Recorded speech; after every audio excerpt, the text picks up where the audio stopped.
Welcome back to Cn2 Sports. Everybody's got an opinion when it comes to Saturday's dream game between the Cards and Cats, and some are actually worth listening to. One of those guys who's worth listening to is a guy I spent many years working with at the Lexington Herald Leader, John Clay. John, thanks for joining us, man. Thanks, Chip. Thanks for having me. Hey, you know, for such a young man, you've been covering sports around here a long time now. Tell me about the magnitude of this game. Everybody's saying that, you know, I've heard some people say it could be the single biggest sporting event in the history of our state. What's your take on that? I think it is. If it's not, it's pretty close. I mean, when you talk about, you know, Kentucky, Louisville, I mean, when they met in the NCAA tournament in 1983, which was first time in 24 years, people called it the dream game.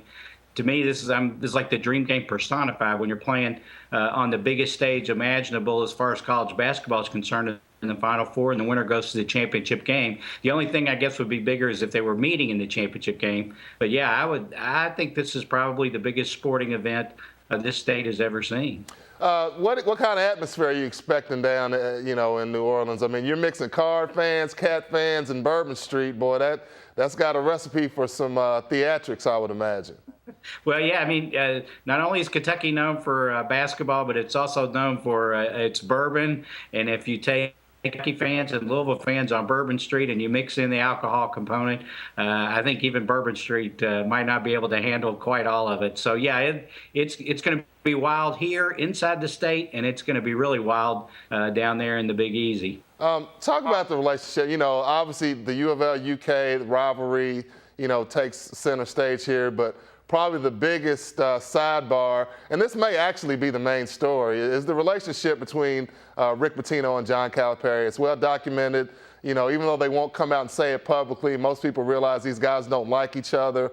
How big is this game? Rick Pitino, rebounded from a rough year. Cal needs a championship. Who's this game bigger for? And talk about the relationship. I mean, from what you know, is it as bad as people, may lead you to believe?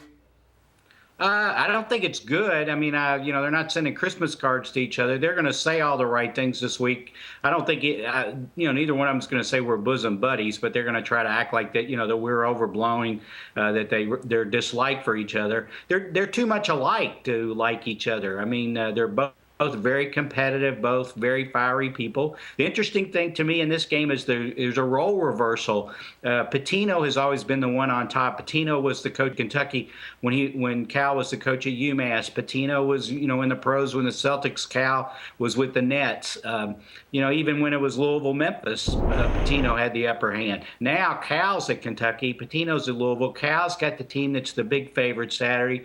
Pitino's in the underdog role. It's going to be interesting to see how that plays out, because this is the one time where Cal's really kind of holding all the cards, especially talent-wise, and people are expecting him to win, where not many people are expecting Pitino to win. So that's kind of a role reversal in a situation like this. So do you feel like all the pressure is on Kentucky and John Calipari to win this game? Oh, absolutely. To me, this has been such a great season for Kentucky. They feel like, the fans especially feel like this is the team. This is the team that's going to bring them their 8th national. To get beat by anybody would be bad enough, but to get beat by Louisville and to get beat by Rick Pitino, and for John Calipari to lose to Rick Pitino in this situation, I mean, that's almost unfathomable, I think, for Kentucky fans. Rick Pitino said they had a teleconference, and he said for his team to win, it's going to take a Villanova versus Georgetown type of performance. We know Rick is prone to hyperbole here and there, but talk about Louisville's chances. Kentucky's a big favorite. I think the biggest favorite in the Final Four since 1999. Does Louisville have a chance to win this game? Yeah, I think they've got a chance. I mean, I don't think it's a huge chance or a big chance. I think Kentucky's rightfully the favorite. But you give Rick 5 or 6 days to prepare for anybody. Plus, he has the advantage that he's already played Kentucky. They played one game. I know the teams are a lot different. Since they came back on December 31st, Kentucky was still a pretty young team. At that level, I think obviously Dang has gotten a lot better since then. Their makeup as a team is a little different. But if Rick quick time to prepare, and he's always tough to deal with. Ask Michigan State about that. So yeah, I give Louisville a chance, a big chance. No, I think Kentucky will win, and I think Kentucky should be favored to win. But I don't count Louisville out. What's the key matchup here? I mean, when you look at, obviously Kentucky's loaded, but what's one area where maybe Louisville, Kentucky, they're going to have the best talent regardless of who they play. But is there any area where Louisville could gain an advantage or maybe exploit one particular area? I think if you had to look at one matchup, I think would be Siva against Teague. Teague has been, he's had some ups and downs. Iowa State laid off of him, and he had a big game against Iowa State, but he didn't play particularly well in the SEC tournament against Vanderbilt, especially in the championship game.